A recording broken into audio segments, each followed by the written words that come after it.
aka koya mana komai da komai har su harbi su meme in yan matan ciwo ba su da abinci ni zan je gidan shekau ɗauko musu shinkafa a kan keke wata rana akan mashin ɗauko in kawo musu a dafa musu in mun tashi kowa za a raba mai bindigan shi kowa da magazin nashi ko 4 a nan da na kan bindigan 5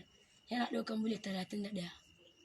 idan ya ɗauki 30 ƙara yin kukin sai ka ƙara buga mai ɗaya a cikin magazin nashi ya zama 31 ya zama 31 kenan to haka muna training wata rana ma har za mu ɗauki bindiga za mu fita irin gari haka nan irin wanda mutane haka wanda su ba su ji cikin sojoji ba je cikin boko haram ba to haka su za mu je in sun gama bakin burgi sai mu je wajen sai bindigogin ya ce mu cire zakka sai mu je da motocin mu sai sa mana dawa da su a cikin mota sai mu juya sai mu da akwai lokacin da za mu daga kwalta sojoji suka kawo mana hari sojojin mararaban bama suka kawo mana hari yar muka samu muka sha muka tsallaka muka shiga cikin sambisa washe garin sojoji har suka shigo ana ta yaƙi ran juma to shekau ya ɗauki mashin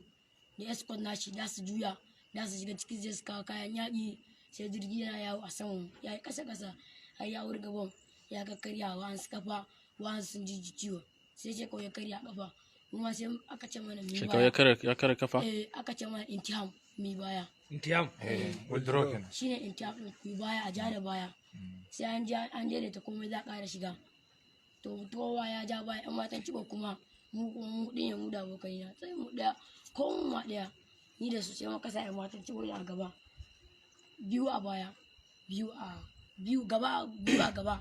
a baya kuna isko nasu mu masu guda magazin 5 mu ne muke ba masu magazin 2 3 daya kuma uku su ne a gaba muka yarka yan matan cibo har cikin Timbuktu akwai wani birnin ana cewa birnin Timbuktu muka je ka san hanya din yanzu haka an kaji zaka ka san hanya muka je muka har da yan uwan mu a can su yan matan cibo muka aje su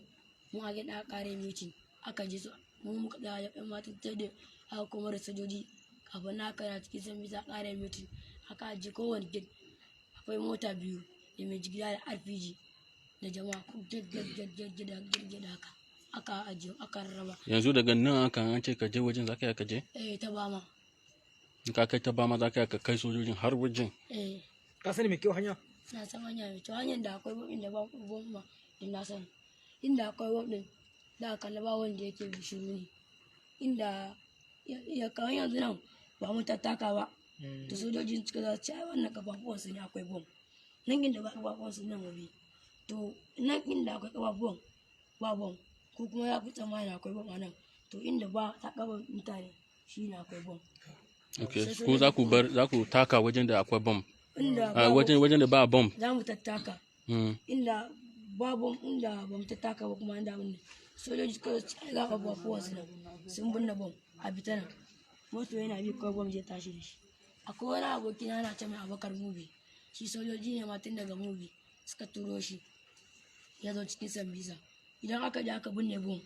sai ya je ya kari ganya ya daura sai ya zuwa wajen mai sai raba igiyan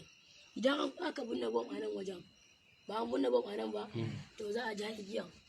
za a waina igiyan a kashi nan kai kana tsammanin